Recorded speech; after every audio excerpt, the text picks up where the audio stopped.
Additional DC ADM and order 1087 और अंजनी कुमार जी हमारे CDM, मेरे साथ बैठे हुए अरिजीत सिंह जी ड्राइवर व कंडक्टर यूनियन के टैंकर से एसोसिएशन के प्रेसिडेंट, और आशीष जी प्रवक्ता ट्रांसपोर्ट का।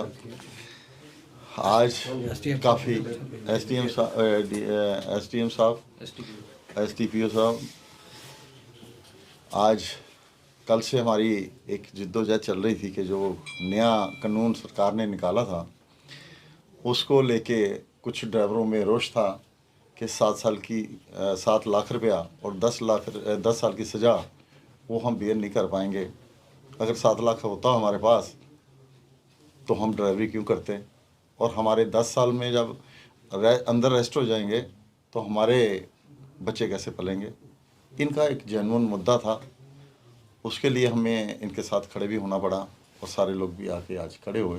ये एक ऐसा मुद्दा था कि अगर ड्राइवर कहीं रुक जाए और कोई बंदा आगे से आ जाए, हिट हो जाए, मोटरसाइकिल वाला कोई गाड़ी वाला, और हिट और रन के केस में अगर वो भाग जाता है मौके से, क्योंकि ड्राइवर हमेशा ही भागता है, उसका कारण ये है कि मॉब जो है आके मारना शुरू हो जाएगी।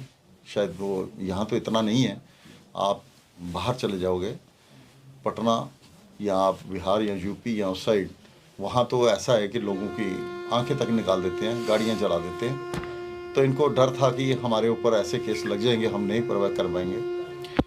उसको लेके बैठे हुए थे। अब शाम को एसएसपी साहब ने बुला लिया और साथ में डीसी साहब भी वहाँ पे आ गए।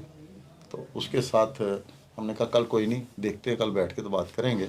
तो उन्होंने सुबह का टाइम दिया था। इन बिटवीन फिर मेरे को दोबारा प्रेशर आया, तो इन्होंने बुलाया कि आके करो। इतनी देर हमारे साथ गुरुद्वारा प्रबंधक कमेटी के उनका हमारे तरफ से एक रिक्वेस्ट लेटर आया कि आनंद जी कल हमारा नगर कीर्तन निकलना है, उसको देखते हुए आप जो है रात को ही स्ट्राइक जो है खोल दी जाए। और दूसरा, आपके एसडीएम साहब हमें बार बार फ़ोन करते, मैं तो घर जा चुका था, फिर उन्होंने बुलाया, नहीं निकलो और निकल के आके मसला इसको हल करो। आज रात को कुछ भी करना है, 2 गाड़ियाँ 4 गाड़ियाँ कुछ भी भरनी है तो इसको भरो। तो जब मैंने देखा कि इनका कल नगर कीर्तन भी है और साथ में ये भी है, तो मैंने अभी सभी को बुलाया ताकि आके चलो आप भी थोड़ा सा आश्वासन इन लोगों को दे दें। और ऑल इंडिया मोटर ट्रांसपोर्ट को ने भी मीटिंग की है, उनको भी होम सेक्रेटरी ने आश्वासन दिया है कि बिना आपके साथ मीटिंग किए बिना ये कानून लागू नहीं होगा। अभी लागू नहीं हुआ और नहीं लागू होगा, आपके साथ मीटिंग होगी तो फिर ही लागू होगा। उसको देखते हुए हम जो है आज स्ट्राइक जो है कॉल ऑफ कर रहे हैं। जैसे एडमिनिस्ट्रेशन, हमारे डीसी साहब, हमारे एसएसपी साहब, मैडम साहब, सब ने, एसडीपीओ साहब ने और एसडीएम साहब ने सुबह से हमारे साथ ही हैं, सुबह से हमारे साथ लगे हुए हैं कि किसी तरीके ये स्ट्राइक जो कॉल ऑफ हो जाए। तो मैं इन सब का शुक्रिया अदा करूँगा कि इन्होंने बार बार बुला के मीटिंगें करी और मीटिंग करके कोई ना किसी नतीजे पे पहुँचे, ताकि हमारा जो मसला था कुछ कहीं ना कहीं जाके सॉल्व हो।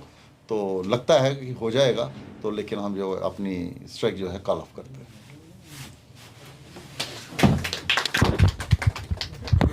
देखिए, जैसे हमारे प्रेसिडेंट ओनर्स यूनियन के आनंद शर्मा जी ने आपको प्रेस वार्ता के ज़रिए ये बात बताई है।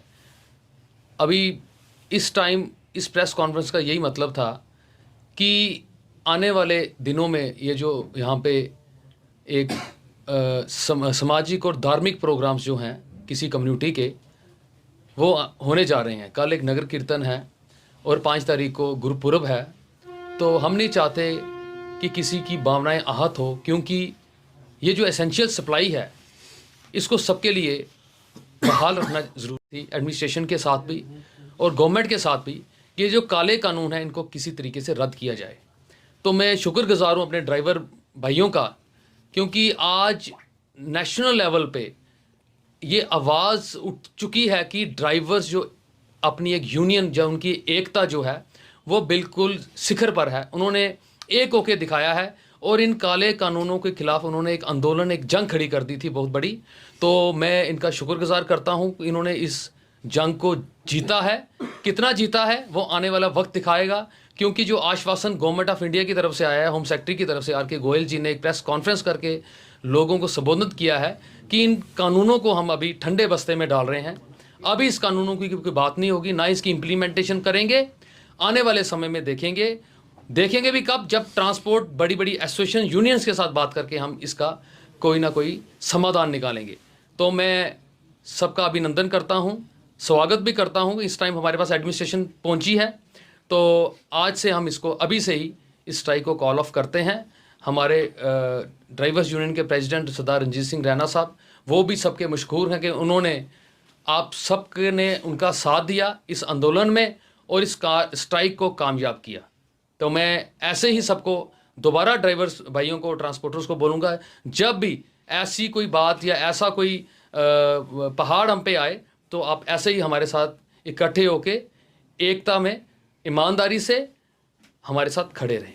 आपको लगता है कि ऐसा समय दोबारा आएगा, ऐसे हालात बन सकते हैं? देखिए, ऐसा है, हालात कभी भी बन जाते हैं, ये हालात बनाने में इंसान के बस में नहीं होता। कोई ऐसी चीज़ें हो जाती हैं टाइम टू टाइम गवर्नमेंट की तरफ से या हमारी तरफ से, तो ये चीज़ें कहीं ना कहीं हमारी एक बोन ऑफ कंटेंशन, किसी बातों पे हम बैठ जाते हैं। लेकिन हम इसका हल ये है कि हम बैठ के एक टेबल के ज़रिए बैठ के हम बंद ऑफिस में, दरवाजे में हम अपनी बात रखें और इसका समाधान पीसफुली निकालें। आपने कहा ठंडे बस्ते में इस कानून को भी डाला गया है, रद्द नहीं किया गया है मेरे ख्याल से। देखिए, ठंडे बस्ते का मतलब यही था, इतनी तो कामयाबी हमें मिल गई है ना कि रद्द करना जो है, मुझे लगता है कि उसमें फिर पार्लियामेंट को या कुछ ऐसा कानून दोबारा से उनको रिपील करने में, अमेंड करने में टाइम लगेगा। ठीक है, वो भी हमारी बातचीत चलेगी, लेकिन हम भी पीछे नहीं हटे हैं। हमने भी अपने ड्राइवर्स को बोल के रखा है कि जब तक इनको रिपील नहीं करेंगे, ख़त्म पूरी तरीके से नहीं करेंगे, तब तक हम चुप नहीं बैठेंगे। अभी तक गवर्नमेंट ने जो हमें आश्वासन दिया है कि हमने इसको ठंडे बस्ते में डाल दिया है। आपका मानना है कि आपका जो एकजुटता है उस वजह से रिजल्ट आया है, लेकिन एडमिनिस्ट्रेशन भी शायद इस चीज को लेकर कंफ्यूजन में है कि जो आपकी ट्रांसपोर्ट एसोसिएशंस हैं वो एक बैनर पर नहीं आ पा रही। अजीत सिंह जी अलग बैनर चलाते हैं, आज वो यहाँ पर कहीं नहीं दिखे।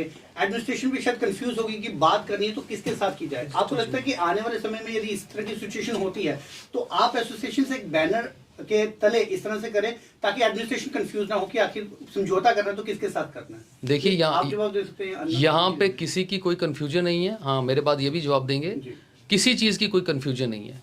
इस यूनियन का इतिहास 1990 से है और ये रजिस्टर्ड यूनियन है।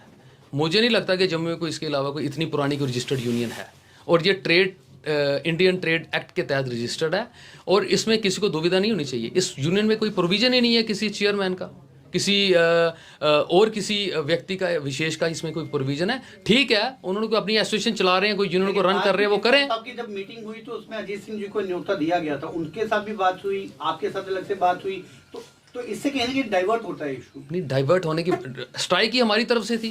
कल से हम धरने में बैठे हुए हैं और एसेंशियल सप्लाईज जो POL प्रोडक्ट्स हैं उसकी तो आपको क्या लगता है उन्हें किस कैपेसिटी में बुलाया गया? ऐसा है, मैं इसमें ब्रीफ कर दूं। हमारी एसोसिएशन कभी भी अजीत सिंह के साथ नहीं रही, ना हमारा मुद्दा कोई अजीत सिंह के साथ डिस्कस हुआ, ना हमने उसको कहा। बिन बुलाए मेहमान बनना हमारा काम नहीं है, लोगों का काम है जो बिन बुलाए मेहमान बन जाते हैं और कहते हैं कि जाके डिवकॉम को जहाँ हम खुलवा देंगे कर देंगे। नहीं हो पाया। आज DC साहब ने हमें ज़रूर बुलाया, SSP साहब ने बुलाया, हम उनके कहने भी खोल दिया। वो तो चले गए बड़े घर में, हम कहेंगे ठीक है डिवकॉम साहब के पास चले गए और उन्होंने पूरा आश्वासन दे दिया कि मैं खुल जाएगी, मैं खुलवा दूँगा। लेकिन जो मुद्दा था उसके बिना खुल नहीं सकता। लोग क्या, ड्राइवर क्या, मालिक क्या, उसको जानता ही कोई नहीं। मैं तो कहूँगा उसको जानता ही कोई नहीं। अगर उसको जानता ही नहीं है तो बिन बुलाए मेहमान बन जाए तो ये तो एडमिनिस्ट्रेशन को सोचना है ना, ये हमारा काम नहीं है। अगर वो बिल बनाए मेहमान कहीं बन गया तो वहाँ हम जाने के लिए तैयार नहीं। पहले भी DC ऑफिस में एक मीटिंग हुई थी, PPC के डिपो बंद हुआ था, तभी हमें DC साहब के मीटिंग में गए तो हमने वहाँ मना कर दिया कि हम इसके साथ नहीं बैठेंगे, आप हमें अलग से बैठो क्योंकि हमारा मुद्दा अलग है।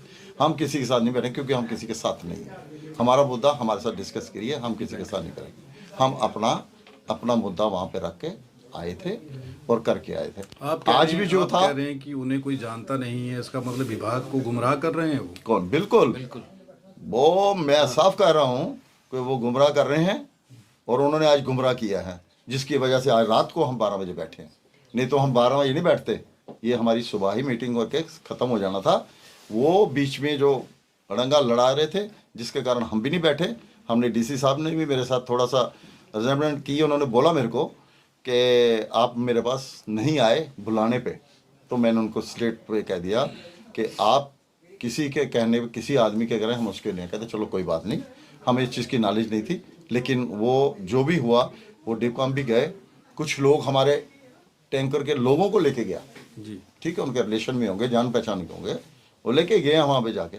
लेकिन पता है मुद्दा क्या है, तो उनको इस चीज़ की नॉलेज कोई नहीं है। लेकिन मैं ये ज़रूर कहूँगा कि आज के बाद वो खुद ही सोच लें कि हम इस मुद्दे में ना घुसें तो अच्छी बात है, क्योंकि हम किसी के साथ चलने वाले नहीं हैं। हमारा मुद्दा अलग से है। हमारे साथ मैडम जी आए हैं, हम इनका शुक्रिया अदा करते हैं कि आज ये हमारे पास आए, यही हमारे लिए बड़ी बात है।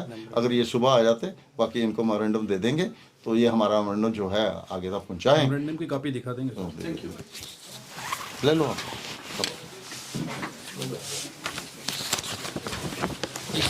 ले लो शॉर्ट्स ले लो, थोड़े से खड़े होकर दे दो ना, खड़े होकर दे दो।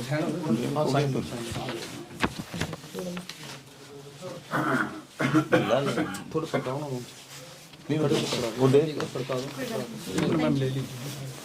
किसी भी दे दो। एक ले लो।